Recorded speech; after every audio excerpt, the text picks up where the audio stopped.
Hello, everybody. Captain Marty Brill here, and it is Wednesday, middle of the week, June 11th.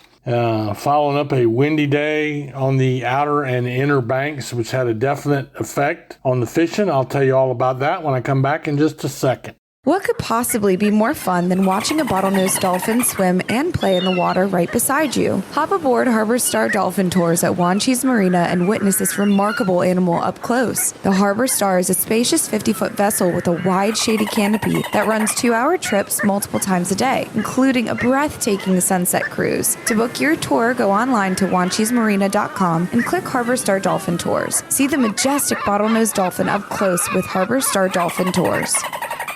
Surrounded by water, Currituck and the people of the Outer Banks have been shaped and defined by its rich and coastal maritime history. The Currituck Maritime Museum tells the story of Currituck's boat-building forefathers, their remarkable craft, and the legacy they left behind on how to live life and thrive on the waters of the Outer Banks. Discover the Maritime Museum in historic Corolla Park, across the street from the Currituck Beach Lighthouse, and visit us online at currituckmaritimemuseum.com.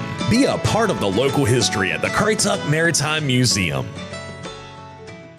So let's cut right to the chase. For the Hatteras and Oregon Inlet offshore fleets blown out yesterday. Everybody took a lay day, unofficial lay day, and they all, they did honeydews, worked in their garden, I hope. I could not find an inshore report as far as the ocean going for Hatteras, and I did find a little bit of an ocean going inshore report for Oregon Inlet. And they caught bluefish. They caught some moonfish. I don't know if you've ever seen those. I think that's the same thing I call a look down. And they also had a good day on the Spanish mackerel. So they did scrap out something. And we did have 2 boats go offshore. I think one out of Oregon Inlet, one out of Pirates Cove. And the only catch I saw was the trophy hunter out of Pirates Cove. He had a really nice catch of tuna. So it was rough. But he toughed it out and came up with a good day. Now, when we talk about fishing on the beach, it's pretty consistent and it's pretty good. We'll start with the piers. Excuse me. The Nags Head Pier has had a hot hand of late. Bluefish, bluefish, bluefish, according to Tony Tomasi. No, I said that wrong. Bluefish, bluefish, bluefish, according to Tony Lombardi. And that has been the hot hand of late. They had Spanish mackerel. They've been catching a few cobia. They've been doing well on the sea mullet, and it's all good. Jeanette's Pier had a real good bite of bluefish first thing in the morning. They've been doing that almost every day. And the Avalon Pier had some of the bigger bluefish. One was a 30-incher on a gotcha plug, so that's all good. And the surf fishing is pretty consistent. We still, down on Hatteras especially, are seeing those 3-pound pompano. A good pompano bite around Ramp 55 over the last couple days. Ramp 49, croakers and sea mullet last couple days. Thanks for that report from Red Rum Tackle, our longtime sponsor right there in Buxton. Had a nice visit down there last week and look forward to going back down there and seeing Kara and Bobby and the crew at Red Drum. Been there a long time, and they're right at the epicenter of some of the best surf fishing literally in the world. You know, I used to have friends come from England. A good day of fishing for them would be one small shark, a dog shark. They came over here and went fishing down at Cape Point, and they couldn't believe it. So it doesn't mean you're guaranteed, and you do definitely want to pay attention to the laws about driving on the beach, but stop into your local tackle shops, and they will square you away and get you headed in the right direction. We'll take a little break right here, and I'll be back to talk to you about the backcountry and give you an update on the Big Rock tournament. So just stay right where you're at.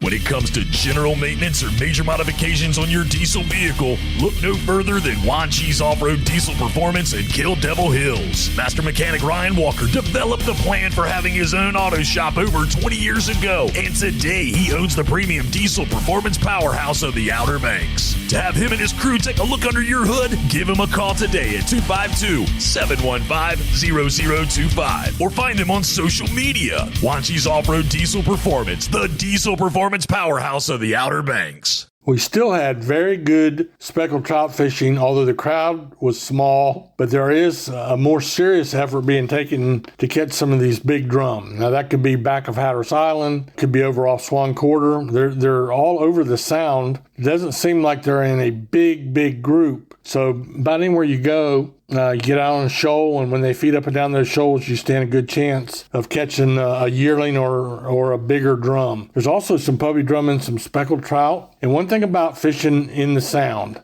this time of year, you got to have a plan. You got to have some history. That's why it's a good idea to keep a logbook. If you're really into that, you need to write down weather conditions, tide conditions, water temperature every day that you go fishing and what you caught on that day, and refer back to it. And that's a good way to figure out the patterning, especially of these big drums. So keep that in mind. A logbook is a great way to go, and it'll take you a while to get your routine down and figure out what is working for you, but it'll be a whole lot easier next year at the same time when you're trying to get an idea where to go on a certain wind or a certain tide. And so a lot of that drum bite, by the way, was our Hatteras inshore and backcountry boats that they mostly got blown out of the ocean. So they went back in the Sound and had a very good day on some big drum. The other thing is today, depending on what time you hear this, the Fritz Boyden Youth Tournament is underway on all 4 of the piers that are north of Oregon Inlet. If you happen to get this early in the morning, I think it goes from 9 till 12 or 9 to 1. It's a morning